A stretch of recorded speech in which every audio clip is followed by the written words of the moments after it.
전쟁 없는 세상을 꿈꾸기에 전쟁을 연구합니다. 안녕하세요. 뉴스 멘토리 전쟁과 사람 허준입니다. 안녕하세요. 윤지연입니다. 오늘은 이 두 분 모시고 이야기 나눠보도록 하겠습니다. 홍희범 편집장님, 임철균 연구위원님, 안녕하세요. 안녕하세요. 네, 안녕하십니까.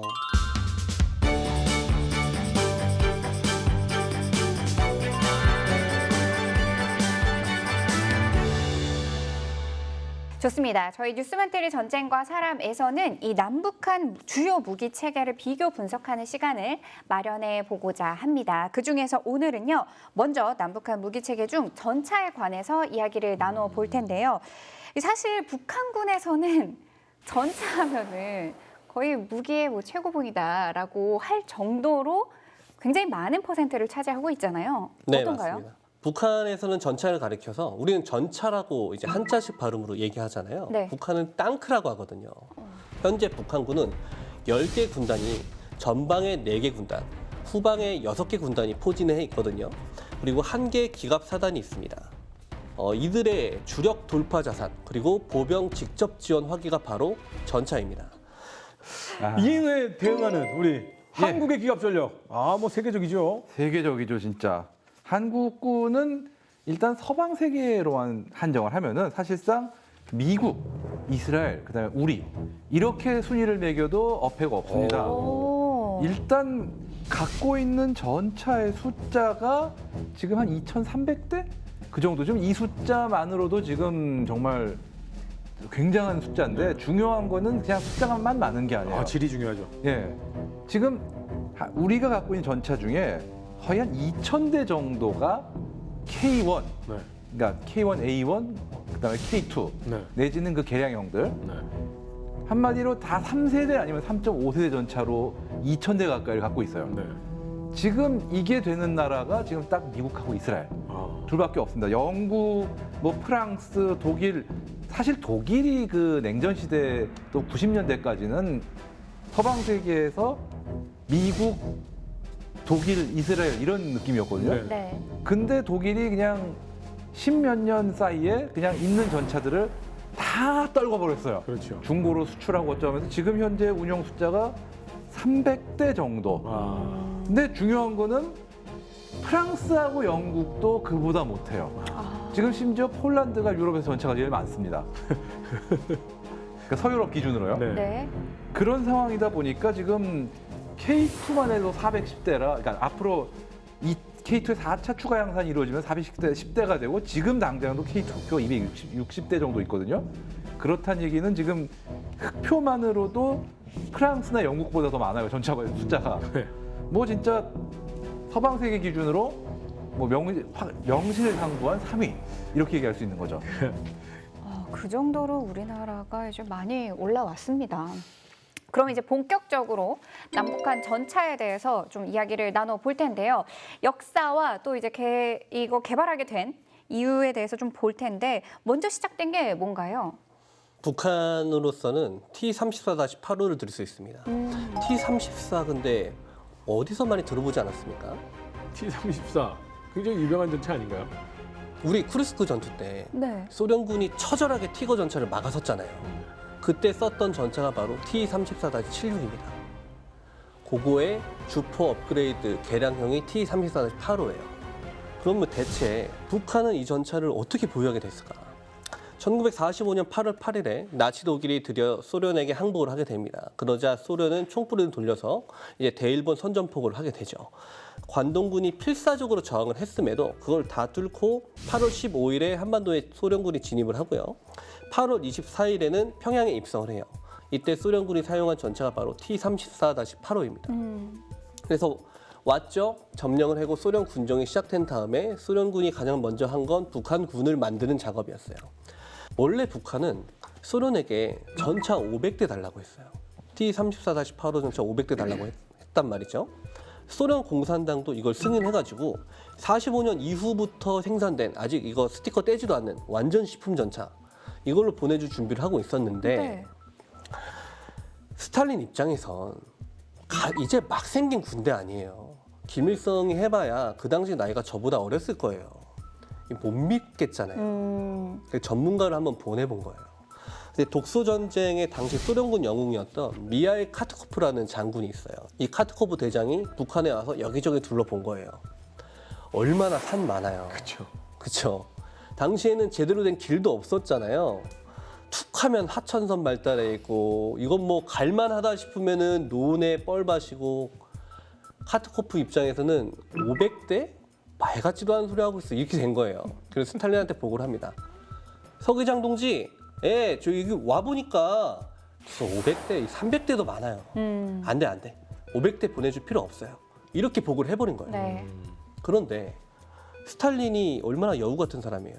공짜로 500대나 전차를 줄 리가 없죠. 그쵸. 신품을.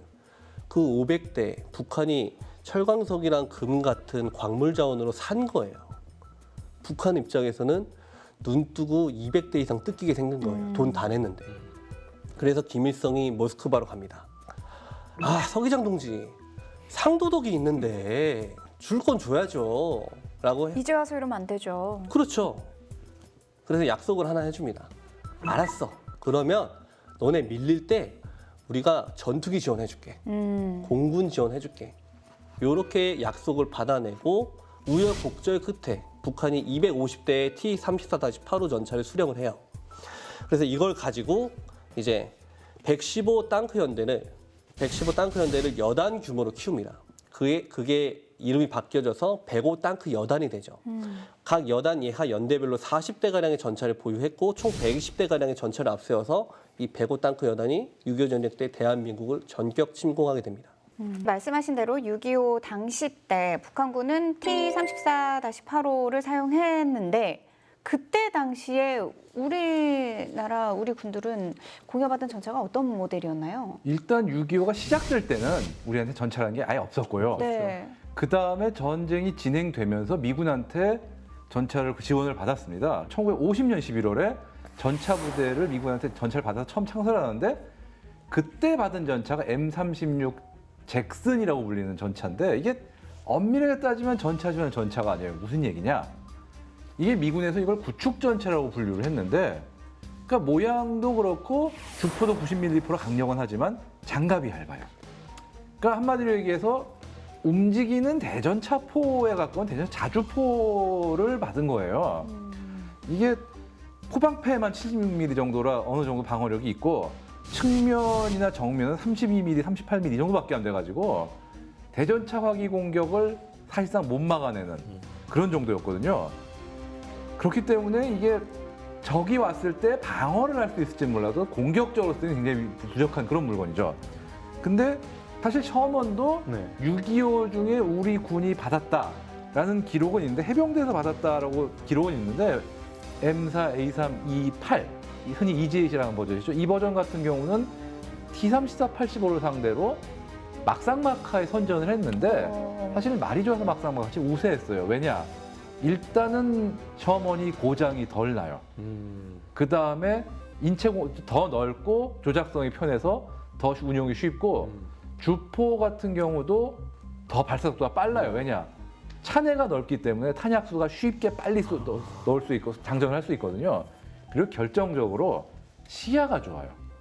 상당히 먼저 보고 먼저 쏘는 경우가 많았어요. 그리고 일단 먼저 쏘기 시작하면 더 빨리 명중탄을 많이 쏴넣었고 그렇죠. 그렇기 때문에 대부분의 교전에서는 T-34보다 셔먼이 우세했다 이런 기록이 있습니다. 그러니까 우리 군은 6.25 당시 이 셔먼 전차를 거치고 그 다음에 이제 M47을 공여받게 되죠. 네네. 근데 좀 M47은 어떻게 보면 과도기 전차라고 볼 수 있나요? 그런 성격이 짙습니다. 네. 왜냐하면 M47이 들어오기 전에 M26이라는 전차가 먼저 들어왔었거든요. 이걸 운영하면서 이 전차의 화력강화 버전이 M46이에요. 이 M46부터 패턴이라는 이름이 들어가거든요. M46 만든 지 얼마 안 돼서 소련이 T-54라는 충격적인 전차를 내놓습니다. 이걸 보고 충격에 빠진 미국이 야, 안 되겠다. 야, 우리 T-48 프로젝트 거기 저 주포 만든다며 90mm 빨리 갖고 와. 그거 갖다 빨리 붙여. 라고 해서 M46에다 그 90mm 주포를 갖다 붙인 개량형이 M46 E1이라는 이름으로 처음에 나왔다가 네. 포가 다른데 이름 바꿔야 되지 않을까? 라고 해서 이름을 바꿔요. 그래서 M47이 된 거예요. 그러면서 이제 패턴이라 이러면 그냥 그대로 쓰게 합니다. 네. 그래서 이때부터 이제 M46, M47, M48, M60까지 다 패턴이 돼요. 그래서 이게 패턴 시리즈의 역사입니다. 어찌됐건 미국이 M47의 성능이 만족스러울 리가 없잖아요. 아까 제가 8,700 한 몇십 대 만들었다고 말씀드렸고, 이게 만들어지고 나서 한 2년 있다가 M48이 나오거든요. T48 프로젝트가 완성이 되면서, 그러니까 M47을 미국이 운영할 이유가 없죠. 그래서 M47의 그 처치곤란 물량, 그 물량들을 동맹국들에게 공유하기 시작합니다. 그래서 8,000대가 넘는 물량들이 풀리기 시작하고 한국을 포함해서 17개의 동맹국에게 제공이 된 거죠. 그중에 일부 물량을 이제 한국군이 받은 거고요. 자, M47 외에 M48도 한국이 공여를 받았는데 M48은 어떤 전차죠? 예, M48 아까 M47 말씀하셨는데 M47이 나온 정말 거의 직후에 그러니까 1952년부터 생산이 된 아주 정말 미국이 이 정도면은 주력 전차로 충분하겠다라고 생각했던 그런 전차예요. 모양 이 포탑도 이제 주조로 이제 반구형으로 해가지고 방어력도 크게 그 기존 전 M47보다 더 많이 늘리고 그 다음에 주포도 더 신형, 그러니까 90mm 포를 달기도 했지만 사통장치가 더 개량을 하고 무엇보다도 미국 전차로는 최초로 이제 차체 기관 총수를 없앴어요. 그러면서 4명이 운용할 수 있게 그 전까지 5명이었거든요. 어떻게 보면은 그 어떤 M47까지는 M26의 어떤 그림자를 못 벗어났는데 이게 최초로 M26의 그림자를 벗어난 포스트 월드 2차 대전 전차라고 할 수 있는 거죠. 그래서 59년까지 12,000대를 생산을 했는데 이게 또 문제가 생겼어요. 이게 T54하고 55가 이제 100mm 주포를 탑재했잖아요. 네. 그러다 보니까 이 90mm 포를 갖춘 M48도 부족하다. 이렇게 생각을 해가지고 59년부터 차기 주력 전차인 M60을 생산하다 보니까 60년대부터 M48은 미 육군의 주력 전차에서 빠르게 밀려납니다. 그리고 어떻게 됐냐? M47의 전철을 받습니다. 또 공여. 그렇죠. 덕분에 우리나라도 60년대 중반부터 70년대 초반 사이에 이제 M48A1 전차와 M48A2C라는 어떤 개량형이 인수가 됐고 특히 이 M48A2C형 같은 경우는 주한미군이 철수하는 과정에서 미군이 운용하던 차량을 인수를 했습니다. 네, 이렇게 해서 6.25 전쟁 초기에는 전차 한 대 없었던 한국군이 이제 신형 전차들을 도입을 하면서 북한군 입장에서는 점점 초조해져 갈 것 같아요. 네. 북한군 역시도 이제 신형 전차를 도입하나요? 그렇죠. 근데 그거 아세요? 제가 이번에 조사하면서 상당히 놀랐는데 네. 우리나라 국방백서가 1967년부터 나왔습니다. 그때 국방백서를 제가 한자를 하나하나 써가면서 봤거든요, 이번에. 병력이 우리가 북한보다 더 많았어요. 60년대에는. 그런데 그때 시절을 가만히 생각해 보면 브라운 각서가 체결이 되면서 한국군이 월남 파병을 가게 됩니다. 그러면서 한국군의 현대화가 정말 기하급수적으로 증가를 하기 시작하는 거예요. 병력에서도 적은데 당시에는 또 한반도에 전술핵이 배치돼 있었거든요. 김일성 입장에서는 엄청난 위기감을 느낀 겁니다. 그리고 나서 이제 전차를 당연히 도입하려고 했죠. 당시 중국이 59식 전차를 라이센스 생산하고 있었어요. 이게 T54를 라이센스 생산하고 있는 거거든요. 그 59식 전차를 들여와서 또 이걸 또 뜯어가지고 불법 복제를 합니다. 그러면서 소련한테도 승인 안 받았고 중국한테도 승인 안 받았고 자기가 알아서 뜯어가지고 지금이나 그때나 뭐 지적재산권은 안중에도 없는 거죠. 그리고 자기들끼리 이렇게 뜯어가지고 만들어서 이제 T54를 스스로 생산하기 시작해요. 그러고 나서 나중에 급한 불이 좀 꺼진 다음부터 T55를 또 어디서 구해와가지고 이걸 또 뜯어가지고 자기들끼리 모방 생산을 하기 시작을 하죠. 그 중간중간 소련 과학자도 초빙해가지고 기술 전수도 받고 하면서 전차의 제조와 개량 기술을 습득하는 데 성공을 합니다. 이 T54, 55는 지금 현재는 전연사단 보병 대대의 땅크 대대에 배치가 되어 있고요. 보병 직접 지원 땅크로 운영이 되고 후방 군단에서는 땅크 여단의 주력 땅크로 현재도 운영 중에 있는 전차입니다. T54, 55, 뭐 재원이나 성능 어떻게 됩니까? 이 전차는 세부적인 재원을 살펴보면 전면 장갑은 203mm 정도 그리고 60도 각도의 계란 모양의 포탑을 채택을 했어요. 저걸 가리켜서 경사 장갑이라고 하거든요. 측면 장갑은 50mm, 후면은 64mm, 포탑 상단은 40mm 정도의 장갑 두께를 가지고 있습니다. 차체의 경우 전면은 100mm 정도, 측면은 80, 후면은 46mm 정도를 가지고 있고요. 그런데 저 전차가 방어력이 그렇게 썩 좋은 편이 아니에요. 그래요? 네. 당시에는 뭐 준수한 적합한 기준이었을진 몰라도 지금 현대의 기준으로 봤을 때는 사실 현대전에는 완전히 부적합한 방어력 수준으로 볼 수 있고, 북한은 이 전차를 지속적으로 성능 개량을 실시해 왔습니다. 특히 한국군이 로우나 펜저파우스트 같은 대전차 화기를 도입하기 시작하면서 북한도 이에 대한 대응으로 김정일 나름대로는 슬랫 아머를 장착, 지금 사진에 보이는 것처럼 왼측이 T-54, 55에 슬랫 아머를 장착한 사진인데, 저 사진에서 보는 것처럼 김정일 나름대로는 노력을 하긴 해요. 레이저 거리 측정기도 만들어서 갖다 붙이기도 하고 여러 가지로 노력을 하긴 합니다. 그 과거의 북한군이 어떻게 보면 수적으로 계속해서 생각을 했다면 이제는 현대화된 전차가 좀 필요할 때가 됐습니다. 네. 어떤 전차를 또 도입하죠? 이 다음에 도입하게 되는 게 이제 T-62 전차인데, 이 T-62가 지금 화면에 보이시는 북한이 천마호라고 부르는 전차가 그 전차입니다. 이때 당시에 T-54, 55 도입해서 기껏 생산하니까 남조선이 M48 패튼과 뭐 신형 대전차 화기들을 또 도입하는 거예요. 그래서 북한의 김일성 입장에서는 한국의 신형 전차와 신형 대전차 화기들을 제압할 수 있는 새로운 전차가 필요해진 거죠. 그리고 눈을 돌려서 찾은 게 바로 T-62입니다. 김일성이가 이제 시리아에 접근을 합니다. 그래서 시리아로부터 연구 목적이다라고 하면서 한 대를 들여와요. 그리고 다 뜯어가지고 이제 복제를 하기 시작합니다. 그러고 나서 체코슬로바키아에게도 우리한테 수출 좀 해줘라고 해서 이제 체코슬로바키아로부터 일정 물량의 T-61을 들어와서 천마호 가형이라고 이름을 붙여요. 그리고 나서 그것들을 또 뜯어가지고 자기들끼리 또 역설계 불법 복제해가지고 저 천마호 시리즈가 만들어진 겁니다.